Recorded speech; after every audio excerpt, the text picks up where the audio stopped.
Hello viewers, myself Ethel Kamalia. I am teaching assistant in microbiology at Sri Sachanand Institute of Science and Technology, Akwada, Bhavnagar. Warmly welcome to all in online tutorials. Today I am presenting to BSc semester 5, that is a paper 5 note 3, that is a molecular genetics of prokaryotes, and continue with unit 1. The topic is, that is a B subpoint from your unit 1, that is the typical gene structure.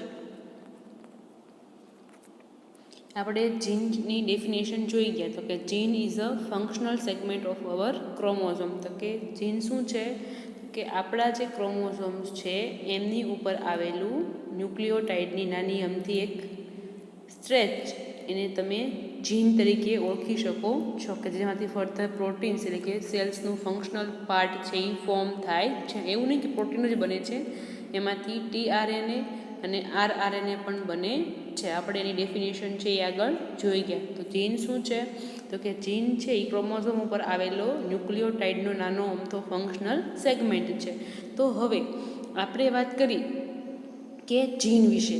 તો કે સ્ટાર્ટિંગમાં એવું માનવામાં આવતું હતું કે એક જીન છે એમાંથી એક એન્ઝાઇમ્સ છે એ ફોર્મ થાય છે.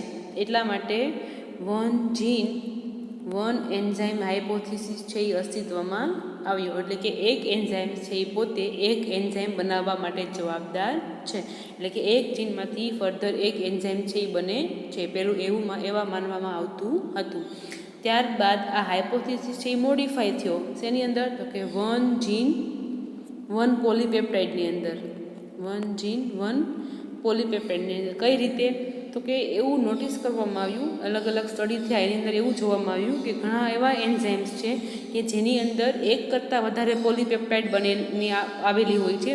ધારો કે આપણે કોઈ લઈ લઈએ તો કે આ એક એન્ઝાઇમ્સ છે, એની અંદર આ પોલીપેપ્ટાઇડ નંબર 1 અને આ પોલીપેપ્ટાઇડ નંબર 2 અને આ આખો છે એ એક એન્ઝાઇમ્સ છે. તો કોઈ પણ એક એન્ઝાઇમ્સ છે એની અંદર 2 કરતાં વધારે પોલીપેપ્ટાઇડ આવેલી હોય છે, અને દરેક પોલીપેપ્ટાઇડ છે એ અલગ અલગ જીનથી બનેલી હોય છે. ધારો કે કોઈ એક જીન છે, આ જીન 1 અને આ જીન 2. તો કે દરેક પોલીપેપ્ટાઇડ છે એ અલગ અલગ જીનમાંથી બને છે.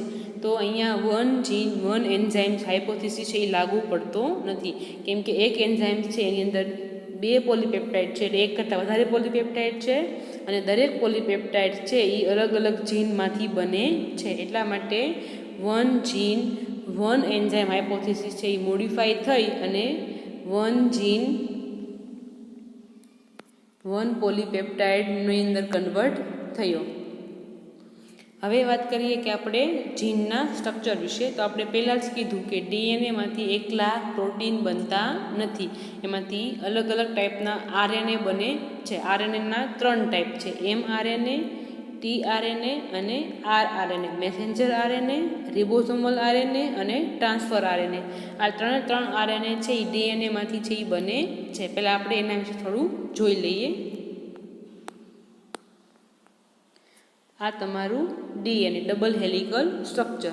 એમાંથી થશે ટ્રાન્સક્રિપ્શન પ્રોસેસ અને એમાંથી બનશે આરએનએ. આરએનએ છે એ 3 ટાઈપના છે, મેસેન્જર આરએનએ, રિબોસોમલ આરએનએ અને ટ્રાન્સફર આરએનએ. તો આ પ્રોસેસ છે કે જેની અંદરથી ડીએનએમાંથી આરએનએ બને છે, તો પ્રોસેસને કહેવાય છે ટ્રાન્સક્રિપ્શન પ્રોસેસ. તો એમાં શું થાય છે? With the help of RNA polymerase enzyme. શું થશે? અહીંયા ડીએનએમાંથી આરએનએ બનશે with the help of RNA polymerase enzyme. એની અંદર શું થશે? અલગ અલગ 3 ટાઈપના છે એ આરએનએ બનશે, અને એ આરએનએમાંથી મેસેન્જર આરએનએ જે છે ઓનલી, એમાંથી ફર્ધર છે એ પ્રોટીન થઈ ટ્રાન્સલેશનની પ્રોસેસ થઈ અને પ્રોટીન છે એ સિન્થેસાઇઝ થશે. પ્રોટીન સિન્થેસાઇઝ થશે ફ્રોમ ધી એમઆરએનએ સ્ટ્રેન્ડ. હવે જે પ્રોટીન સિન્થેસિસની પ્રોસેસ છે એની અંદર એમઆરએનએ, આરઆરએનએ અને ટીઆરએનએ 3 પાર્ટિસિપેટ થાય છે, પણ અંદર મેસેન્જર આરએનએ છે એ મોસ્ટ ઇમ્પોર્ટન્ટ રોલ છે એ પ્લે કરે છે. એમાં શું થશે? પ્રોટીન તો કે એમાં થશે તો કે અહીંયા તમારી mRNAની સ્ટ્રેન્ડ છે એ હશે, એની અંદર રિબોઝોમલ યુનિટ જોઈન્ટ થશે. તો કે તમારા જે મેસેન્જર આરએનએ છે એની ઉપર રિબોઝોમના લાર્જ સબ યુનિટ અને સ્મોલ સબ યુનિટ, આ બંને સબ યુનિટ જોડાઈ અને પેક કોમ્બિનેશન બનાવશે. અને એની અંદર શું થશે તો કે તમારા જે સેલ્સ છે એના સાઇટોપ્લાઝમમાં જે અમાઇનો એસિડ છે એ અમાઇનો એસિડને કેરી કોણ કરશે તો કે tRNA, ટ્રાન્સફર આરએનએ જે શું કરશે તો કે સાઇટોપ્લાઝમમાંથી અમાઇનો એસિડને કેરી કરી અને અહીંયા લાવશે. ક્યાં લાવશે તો કે જે જગ્યાએ રિબોઝોમ અને તમારા mRNA છે એની વચ્ચે જે કોમ્પ્લેક્સ બન્યું છે ત્યાં લઈને આવશે. અને એ બધા જ જે અમાઇનો એસિડ છે ને એક આમ જોઈન્ટ કરશે, જોઈન્ટ કરી અને પોલીપેપ્ટાઇડ છે એની ચેઇન છે એ ફોર્મ કરે છે. અને હવે આ પોલીપેપ્ટાઇડની ચેઇન છે એ પોતાનું 3 ડાયમેન્શનલ સ્ટ્રક્ચર છે એ ફોર્મ કરી અને નેટિવ ફોર્મ છે આવી અને કોઈ પણ સ્પેસિફિક ટાઈપનો છે પ્રોટીન છે એ બનાવે છે. તો આ પ્રોટીન છે એ કોઈ પણ સેલ્સના સ્ટ્રક્ચરમાં કે ફંક્શનમાં છે એ ફર્ધર હેલ્પફુલ થાય છે. તો ટ્રાન્સલેશનની પ્રોસેસ છે એ આપણે ફર્ધર છે એ ડીપમાં જોવાના છીએ, પણ આ તો આપણે અત્યારે થોડો ઓવરવ્યૂ જોઈ લીધો. તો કે ડીએનએમાંથી એકલું mRNA બનતું નથી, tRNA અને rRNA પણ બને છે. તો હવે આપણે વાત કરીએ તો કે આ જે જીન્સ છે કે જેમાંથી ફર્ધર પ્રોટીન બને છે અને rRNA અને tRNA પણ બને છે, તો એનું સ્ટ્રક્ચર કેવું હોય છે તો કે આપણે અલગ અલગ 2 ટાઈપના જીન્સના સ્ટ્રક્ચર અહીંયા જોવાના છે. કયા કયા તો કે ફર્સ્ટ વન, પહેલું તો કે પ્રોટીન કોડિંગ જીન. આપણે એવા જીનનું સ્ટ્રક્ચર જોવાનું છે કે જે જીન્સ ફર્ધર પ્રોટીનને બનવા માટે જવાબદાર છે. અને બીજું શું જોવાનું છે તો કે mRNA that is a tRNA and rRNA coding gene. આ બંને અલગ અલગ ટાઈપના જે જીન્સ છે એટલે કે પ્રોટીન માટેના પણ જીન્સ અલગ હોય છે અને rRNA અને tRNA માટેના પણ જીન્સ છે એ અલગ હોય છે. તો આ જીન્સ છે એનું સ્ટ્રક્ચર છે આપણે ડીપમાં જોવાનું છે. તો આપણે સ્ટાર્ટ કરીએ ફર્સ્ટ પહેલાં તો કે પ્રોટીન કોડિંગ જીન્સથી, કે એવા જીન્સ કે જે ફર્ધર પ્રોટીન બનાવે છે. તો આપણે એનું સ્ટ્રક્ચર છે એ જોઈએ. તો પહેલાં આપણે અહીંયા mRNA જે છે એ ડીએનએમાંથી કેમ બને છે એ આપણે થોડુંક ઓવરવ્યૂ લઈ લઈએ. ધારો કે તમારો આ ડીએનએ છે એની એક સ્ટ્રેન્ડ છે. હવે આપણે જોશું તો કે ડીએનએ ડબલ હેલિક્સ છે, તો વચ્ચે શું થશે અનવાઇન્ડિંગ થશે, બંને સ્ટ્રેન્ડ અલગ થશે, અહીંયા પાછું હેલિકલ ફોર્મ થશે. એટલે કે વચ્ચે શું થશે, વચ્ચેના હાઇડ્રોજન બોન્ડ છે એ બ્રેક થઈ જશે, એટલે બે વચ્ચે શું થઈ જશે અનવાઇન્ડિંગ થઈ જશે. તો અહીંયાથી નવું mRNA સિન્થેસાઇઝ થશે. આ ડીએનએની એક સ્ટ્રેન્ડ અને આ એની બીજી સ્ટ્રેન્ડ. હવે ડીએનએની જે ડબલ સ્ટ્રેન્ડેડ સ્ટ્રક્ચર છે એમાંથી એવી સ્ટ્રેન્ડ કે જેમાંથી ફર્ધર mRNA છે એ નવું બને છે, તો આ સ્ટ્રેન્ડને કહેવાશે ટેમ્પલેટ સ્ટ્રેન્ડ. કે ટેમ્પલેટ સ્ટ્રેન્ડ છે એમાંથી ફર્ધર નવું mRNA છે એ સિન્થેસાઇઝ થાય છે. અહીંયા કોડિંગ આ બીજી સ્ટ્રેન્ડ છે જેને કહેવાશે it is a coding strand. Coding સ્ટ્રેન્ડમાંથી mRNA છે એ સિન્થેસાઇઝ થતું નથી. ટેમ્પલેટ સ્ટ્રેન્ડ છે એટલે કે ડીએનએ છે એની ડબલ સ્ટ્રેન્ડમાંથી ખાલી ટેમ્પલેટ સ્ટ્રેન્ડ એટલે કે એક જ સ્ટ્રેન્ડમાંથી છે નવું mRNA છે એ ફોર્મ થાય છે with the help of RNA polymerase enzyme. જ્યારે બાકીની સ્ટ્રેન્ડ છે જે કોડિંગ સ્ટ્રેન્ડ છે એમાંથી નવું mRNA ફોર્મ થતું નથી. એટલે કે તમારી આ જે એક સ્ટ્રેન્ડ છે એમાંથી નવું mRNA બનશે અને એ બહાર આવી જશે અને આ સ્ટ્રેન્ડ ફરી પાછી રીજોઈન થઈ અને ડબલ હેલિકલ ફોર્મ થઈ અટેન્ડ કરી લે છે. એટલે ડીએનએમાંથી છે એ ડાયરેક્ટ પ્રોટીન છે એ બનતા નથી. ડીએનએમાંથી પહેલાં શું બને છે તો કે mRNA બને છે અને હવે આ mRNA છે ફર્ધર એમાંથી છે પ્રોટીન સિન્થેસાઇઝ છે એ થાય છે. હવે ડીએનએની ડબલ જે સ્ટ્રેન્ડ છે એમાંથી બંને સ્ટ્રેન્ડમાંથી પણ mRNA છે એ ફોર્મ થતું નથી. તો કે ડીએનએ છે એની જે સ્ટ્રેન્ડમાંથી mRNA ફોર્મ થાય છે એ સ્ટ્રેન્ડને કહેવાય છે ટેમ્પલેટ સ્ટ્રેન્ડ અને બાકીની જે બીજી સ્ટ્રેન્ડ છે એમને કોડિંગ સ્ટ્રેન્ડ તરીકે ઓળખવામાં આવે છે. અને કોડિંગ સ્ટ્રેન્ડ છે એ તમારા નવા બનેલા mRNAની કોપી સેમ ટુ સેમ હશે. હવે વાત કરીએ આપણે આ તમારા થોડીક બેઝિક વાત કરીએ આપણે તો શું થશે. હવે આપણે જે જીન્સ છે એનું સ્ટ્રક્ચર જોઈ લઈએ. તો કે આપણે ખબર છે કે જીન શું છે તો કે ક્રોમોસોમ ઉપર આવેલો એક સેગમેન્ટ છે. આ તમે કહી શકો આને જીન. તો હવે આ જીન્સ છે એનું આપણે સ્ટ્રક્ચર છે એ સ્ટડી કરવાનું છે, એ આપણે જોઈએ. તો કે કોઈ પણ જીન્સ છે એના સ્ટાર્ટિંગમાં જે સ્ટાર્ટિંગ પોર્શન છે એમને પ્રમોટર તરીકે ઓળખવામાં આવે છે. આ રિજિયન છે એને પ્રમોટર રિજિયન તરીકે ઓળખવામાં આવે છે. આપણે પહેલાં વાત કરી કે ડીએનએ ડબલ સ્ટ્રેન્ડ એક સ્ટ્રેન્ડ છે કે જેમાંથી ફર્ધર mRNA છે એ બનશે, તો આ સ્ટ્રેન્ડને કહેવાશે કોડિંગ ટેમ્પલેટ સ્ટ્રેન્ડ. અને બાકીની જે સ્ટ્રેન્ડ છે કે જેમાંથી ફર્ધર mRNA છે એ ફોર્મ થતું નથી એને કહેવાશે કોડિંગ સ્ટ્રેન્ડ. તો આ બંનેની પણ વાત થઈ ગઈ. હવે નવું mRNA છે એ બનશે 5' to 3' ડાયરેક્શનમાં, આ ડાયરેક્શનમાં 5' to 3' ડાયરેક્શનની અંદર નવું mRNA છે અહીંથી અહીંયા ફોર્મ થશે.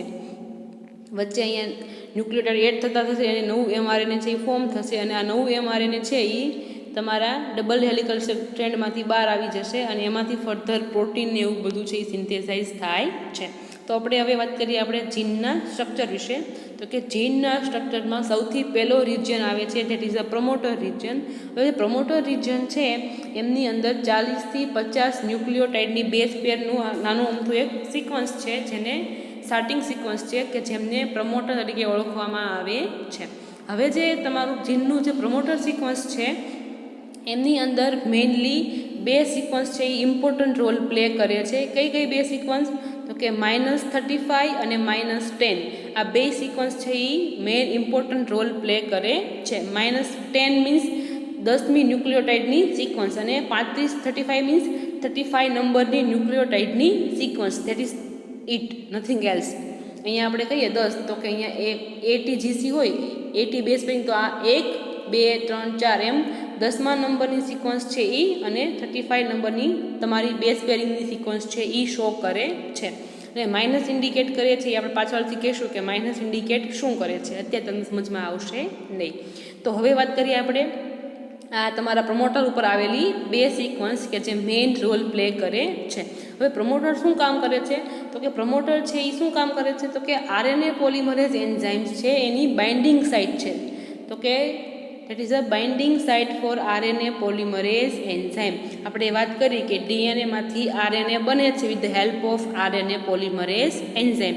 તો હવે DNAની સાઇઝ તો ખૂબ મોટી હોય તો DNA RNA પોલિમરેઝ જે એન્ઝાઇમ્સ છે ને આઈડિયા કેમ આવશે કે મારે ક્યાં જઈને બાઇન્ડ થવું છે? તો એની માટે સ્પેસિફિક બાઇન્ડિંગ સાઇટ હોય છે કે ત્યાં જ બાઇન્ડ થશે તો જ તમારી પ્રોસેસ છે એ આગળ થઈ શકે છે, અધરવાઇઝ તમારી પ્રોસેસ છે આગળ કન્ટિન્યુ થઈ શકતી નથી. તો એની માટે બાઇન્ડિંગ સાઇટ છે કોણ આપે છે? તો કે પ્રમોટર સિક્વન્સ છે એ તમારી RNA પોલિમરેઝ એન્ઝાઇમની બાઇન્ડિંગ સાઇટ છે, ત્યાં તમારો એન્ઝાઇમ આવીને બાઇન્ડ થશે. હવે એમાંથી જે 35 સિક્વન્સ છે એ શું છે? તો કે પોલિમરેઝ માટેની રિકોગ્નિશન સિક્વન્સ છે. એટલે કે તમારો પોલિમરેઝ એન્ઝાઇમ છે જે એ શું કરશે, તમારા જે આખું જે DNA છે એ તો ખૂબ મોટી સાઇઝમાં છે તો ત્યાં જઈ અને 35ની સિક્વન્સ છે એને ઓળખશે, જોશે કે ભાઈ આવી સિક્વન્સ ક્યાંય છે તો કે હા પ્રમોટર ઉપર આવી સિક્વન્સ છે, તો અહીંયા એને ઓળખશે અને -10 સિક્વન્સ છે એની ઉપર જઈને પોતે બાઇન્ડ થઈ જશે. એની સિક્વન્સ છે એને કહેવાય છે પ્રિબ્નો બોક્સ. એટલે કે સિક્વન્સ છે જે -10 સિક્વન્સ છે એમને પ્રિબ્નો બોક્સ તરીકે પણ ઓળખવામાં આવે છે કે ત્યાં આવીને તમારો RNA પોલિમરેઝ એન્ઝાઇમ છે એ બાઇન્ડ થાય છે. એટલે ઇન શોર્ટ પ્રમોટર સિક્વન્સ છે એ શું કરે છે? તો કે તમારા RNA પોલિમરેઝ એન્ઝાઇમની બાઇન્ડિંગ સાઇટ પ્રોવાઈડ કરે છે. એ પોતે ટ્રાન્સક્રિપ્ટ પણ થતું નથી અને પોતે ટ્રાન્સલેટ પણ થતું નથી. એટલે પ્રમોટર સિક્વન્સનું ફર્ધર એમાંથી કોઈ પણ ટાઈપનો અમાઇનો એસિડ છે એ ફોર્મ થતો નથી. કેમ કે પ્રમોટર સિક્વન્સ ખાલી તમારા એન્ઝાઇમની બાઇન્ડિંગ સાઇટ છે એ ત્યાં તમારો એન્ઝાઇમ બાઇન્ડ થાય એના માટે જ જવાબદાર છે. એમાંથી કોઈ પણ ટાઈપનું ફર્ધર mRNA કે ફર્ધર એમાંથી પ્રોટીન છે એ સિન્થેસાઇઝ થશે નહીં. એટલે પ્રમોટર સિક્વન્સ ફર્ધર ટ્રાન્સક્રિપ્ટ પણ થશે નહીં અને નેક્સ્ટમાં ટ્રાન્સલેટ પણ થશે નહીં. એ ખાલી તમારા એન્ઝાઇમની બાઇન્ડિંગ સાઇટ પ્રોવાઈડ કરે છે. તો આપણે આ વાત થઈ ગઈ ફર્સ્ટ. તો કે કોઈ પણ જીન્સ છે એના સ્ટાર્ટિંગમાં હંમેશા એની પ્રમોટર સાઇટ આવેલી હોય છે જ્યાં કોઈ પણ એન્ઝાઇમ આવીને બાઇન્ડ થઈ શકે છે, એનો સ્પેસિફિક એન્ઝાઇમ આવીને બાઇન્ડ થાય છે. રેન્ડમલી કોઈ પણ એન્ઝાઇમ બાઇન્ડ થઈ શકતો નથી. હવે વાત કરીએ આપણે જીનના નેક્સ્ટ પોર્શનની, that is a leader sequence. હવે જીનનો નેક્સ્ટ પોર્શન આવે છે કયો? તો કે લીડર સિક્વન્સ આવે છે. હવે લીડર સિક્વન્સની અંદર અહીંયા ફર્સ્ટ કર્યું છે +1. +1 એટલે મતલબ કે અહીંથી હવે તમારા ન્યુક્લિયોટાઇડ છે એ નવા બનવાનું સ્ટાર્ટ થશે, એટલે કે તમારું mRNA છે એ નવું બનવાનું સ્ટાર્ટ થશે. અહીંયા ફર્સ્ટ પહેલો ન્યુક્લિયોટાઇડ, બીજો ન્યુક્લિયોટાઇડ, ત્રીજો ન્યુક્લિયોટાઇડ, એમ તમારો ન્યુક્લિયોટાઇડ છે એ બનવાના સ્ટાર્ટ થશે, એટલે એને +1 કીધું છે. અને -10 અને -35 મીન્સ એ તમારા જે ન્યુક્લિયોટાઇડ બનવાની જે છે લાઈન એની પાછળનું છે, એટલે એમાંથી ન્યુક્લિયોટાઇડ બનશે નહીં, એટલા માટે એને માઇનસની સાઇન આપી છે. આપણે કેમ સંખ્યા રેખામાં આપણે ભણતા હતા, તો કે સંખ્યા રેખામાં અહીંયા ડ્રો કર્યું હોય તો અહીંયા 0 ની આગળના +1 +2 અને 0 ની પાછળના -1 -2 -3 લાઇકવાઇઝ ધેટ. +1 શું ઇન્ડિકેટ કરે છે, તો કે ત્યાંથી તમારું mRNA છે એ બનવાનું સ્ટાર્ટ થશે, એ સ્ટાર્ટિંગ પોઈન્ટ છે, એટલે એને +1 કીધું છે. અને -10 અને -35 શું ઇન્ડિકેટ કરે છે, કે તમારું જે સ્ટાર્ટિંગ પોઈન્ટ છે એની પાછળની લાઈન ઇન્ડિકેટ કરે છે, ત્યાંથી કોઈ ન્યુક્લિયોટાઇડ બનતો નથી, એટલે એને માઇનસની સાઇન આપી છે. That is nothing else. હવે વાત કરીએ આપણે લીડરની, તો કે લીડર સિક્વન્સ છે એમાંથી ન્યુક્લિયોટાઇડ છે એમાંથી mRNA બનશે, એટલે કે એમાંથી શું બનશે, તમારું લીડર સિક્વન્સ છે એ ફર્ધર ટ્રાન્સક્રિપ્ટ થશે, એટલે કે ફર્ધર પોતે mRNA બનશે, પણ એમાંથી ફર્ધર કોઈ પ્રોટીન, એટલે કે પોતે ટ્રાન્સલેટ થશે નહીં, એમાંથી કોઈ પણ જાતના પ્રોટીન છે એ બનશે નહીં. હવે લીડર સિક્વન્સ છે આપણે પહેલાં વાત કરી હતી કે જનરલી તમારું જે DNA છે, હવે તમારું RNA પોલિમરેઝ છે એને આઈડિયા આવશે કે ભાઈ મારે અહીંયા બાઇન્ડ થવાનું છે, અને અહીંથી તમારા એની માટે તમારા DNA ઉપર એની માટે સ્ટાર્ટિંગ પોઈન્ટ, એટલે કે એવા સિગ્નલ્સ આવેલા હોય છે કે જે તમારા RNA પોલિમરેઝને ઇન્ડિકેટ કરે, ઇનિશિએટ કરે, એટલે કે તમારી પ્રોસેસ છે ઇનિશિએટ કરવા માટેના સિગ્નલ્સ આવેલા હોય છે, અને ટ્રાન્સક્રિપ્શનની પ્રોસેસ છે એને સ્ટોપ કરવા માટેના પણ ઇન્ડિકેશન, એટલે કે સિગ્નલ્સ છે એ તમારા DNA ઉપર આવેલા હોય છે. આ સિગ્નલ્સ છે એ તમારા એન્ઝાઇમ્સને એક સિગ્નલ્સ પાસ કરે કે ભાઈ હવે તમારે આ પ્રોસેસ છે એ અહીંયા સ્ટોપ કરી દેવાની છે, કે અહીંથી તમારે પ્રોસેસ છે એ સ્ટાર્ટ કરવાની છે. એટલે કે ટ્રાન્સક્રિપ્શન થવા માટે કે જે સિગ્નલ્સ છે એ સિગ્નલ્સ ક્યાં આવેલા હશે, તો કે DNA ઉપર, એટલે કે ટ્રાન્સક્રિપ્શનની પ્રોસેસને સ્ટાર્ટ કરતા સિગ્નલ્સ અને એને સ્ટોપ કરવા માટેના સિગ્નલ્સ તમારા DNAની સ્ટ્રેન્ડ ઉપર આવેલા હશે. લાઇકવાઇઝ તમારું જે mRNA છે એની ઉપર પણ સિગ્નલ્સ આવેલા હશે. શેની માટેના, તો કે ટ્રાન્સલેશનની પ્રોસેસ છે એને સ્ટાર્ટ કરવા માટેના, અને પ્રોસેસ છે એને સ્ટોપ કરવા માટેના સિગ્નલ્સ છે એ તમારા mRNA ઉપર છે એ આવેલા હશે. આપણે પહેલાં જ વાત કરી કે DNAમાંથી શું બને છે, RNA બને છે with the help of transcription process. તો ટ્રાન્સક્રિપ્શન પ્રોસેસ ક્યાં થશે, DNA ઉપર થશે, એટલે ટ્રાન્સક્રિપ્શનના સ્ટાર્ટિંગ માટેના અને ટ્રાન્સક્રિપ્શનના એન્ડિંગ માટેના સિગ્નલ્સ ક્યાં આવેલા હશે, DNAની ઉપર.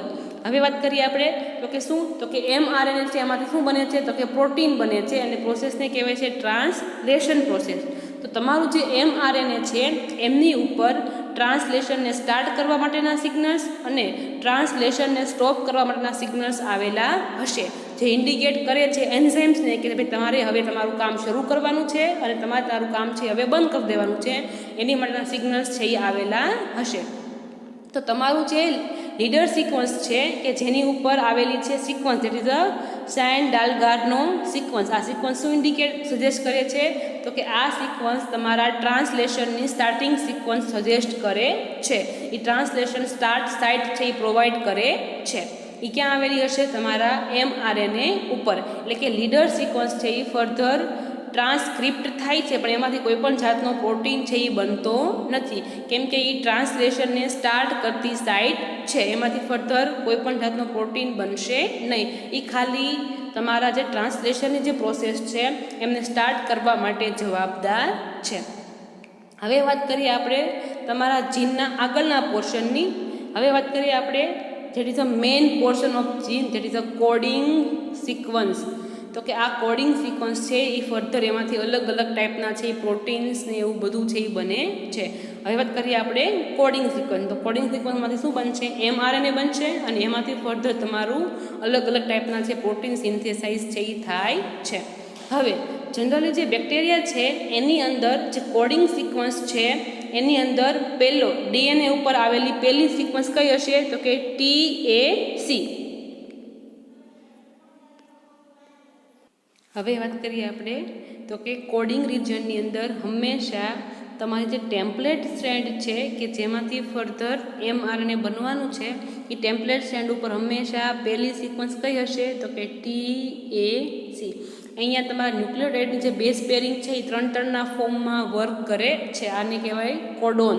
3 ન્યુક્લિયોટાઇડની આખી જે બેઝ પેરની સિક્વન્સ છે એમને કોડોન તરીકે ઓળખવામાં આવે છે. અહીંયા ટી હશે તો અહીંયા એ તો અહીંયા ટી, અને જી અને સી, આ આખી જે 3 ન્યુક્લિયોટાઇડની આખી જે બેઝ પેરિંગ છે એમને કોડોન તરીકે ઓળખવામાં આવે છે. એટલે કે 3 અલગ અલગ બેઝ પેરિંગ છે એનું આખું કોમ્બિનેશન જેને કોડોન તરીકે ઓળખવામાં આવે છે. અને આ કોડોનમાંથી કોઈ પણ એક અમાઇનો એસિડ છે એ બને છે. અમાઇનો એસિડ ધારો કે બને છે એલેનાઇન, તો કે 3 ન્યુક્લિયોટાઇડના કોમ્પ્લેક્સમાંથી એક અમાઇનો એસિડ છે એ ફર્ધર ફોર્મ થાય છે. એટલે કે ન્યુક્લિયોટાઇડની જે બેઝ પેરિંગ છે એ ટ્રિપ્લેટના ફોર્મમાં છે એ વર્ક કરે છે. અને એ ટ્રિપ્લેટને કોડોન તરીકે છે એ ઓળખવામાં આવે છે. તો સૌપ્રથમ કોડિંગ રિજિયનમાં સૌથી પહેલો જે ટ્રિપ્લેટ છે યુઝ થશે કે જે ફર્ધર એ થશે TAC. પણ આ સિક્વન્સ ક્યાં આવેલી હશે તો કે તમારા જે ટેમ્પલેટ સ્ટેન્ડ છે એની ઉપર આવેલી હશે. અહીંયા આવેલી છે TAC. હવે એમાંથી બનશે શું બનશે mRNA.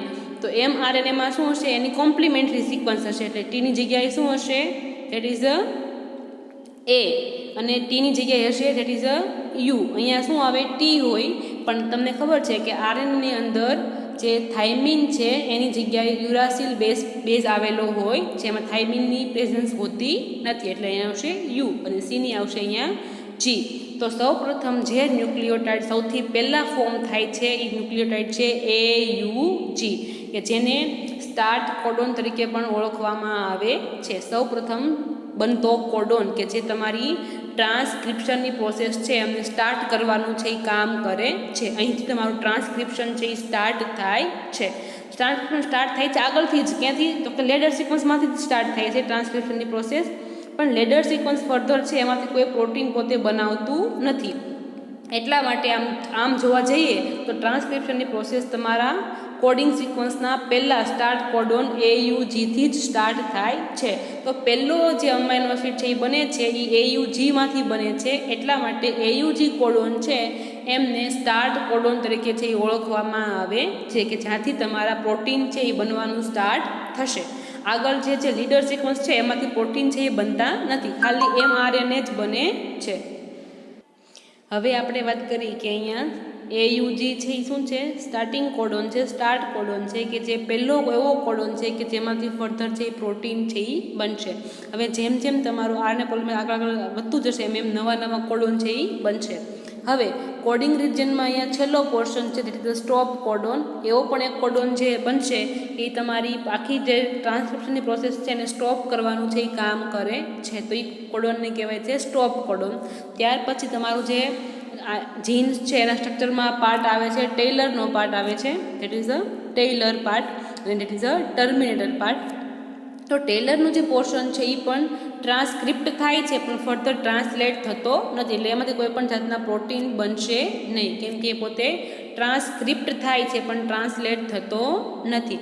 હવે ટેલરનું શું ફંક્શન છે તો કે ટેલર શું કરે છે તો કે જે ટ્રાન્સલેશનની જે પ્રોસેસ છે એની માટે સ્ટોપ કોડોન પ્રોવાઈડ કરે છે, કે ટ્રાન્સલેશનની પ્રોસેસ થશે એને અહીંયા પોતે સ્ટોપ કરી દેશે કે ભાઈ અહીંયા તમારું પ્રોસેસ સ્ટોપ કરવાનું સિગ્નલ આવી ગયું. એ શેના માટે જવાબદાર છે તો કે ટ્રાન્સલેશનની પ્રોસેસ માટે જવાબદાર છે. એટલે કે ટેલર ફર્ધર એમાંથી કોઈ પણ જાતના પ્રોટીન છે એ બનશે નહીં, પણ જે ટ્રાન્સલેશનની પ્રોસેસ છે એને સ્ટોપ કરવા માટે છે એ સિગ્નલ છે એ આપે છે.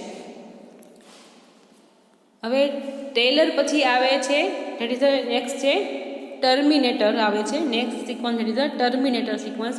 આ ટેલર અને ટર્મિનેટર બંને કમ્બાઈન થઈ તમારો RNA પોલિમરેઝ જે એન્ઝાઇમ્સ છે એને અહીંથી રિમૂવ કરવાનું સિગ્નલ્સ છે એ આપે છે.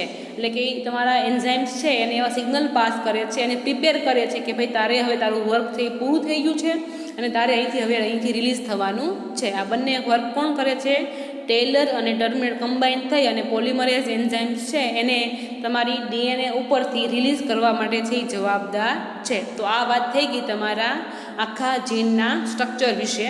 આપણે થોડુંક શોર્ટમાં જોઈ લઈએ તો કે જીનનું સ્ટ્રક્ચર જોઈ લઈએ તો કે જીન્સ છે, કોઈ પણ જીન્સ છે એના સ્ટાર્ટિંગમાં સિક્વન્સ આવેલી હોય છે એને કહેવાય પ્રમોટર સિક્વન્સ. પ્રમોટર સિક્વન્સ છે એ કોઈ પણ એન્ઝાઇમ્સ માટે બાઇન્ડિંગ સાઇટ પ્રોવાઈડ કરે છે અને ફર્ધર પ્રમોટર સિક્વન્સ છે એ ટ્રાન્સલેટ પણ થશે નહીં અને ટ્રાન્સક્રિપ્ટ પણ થશે નહીં.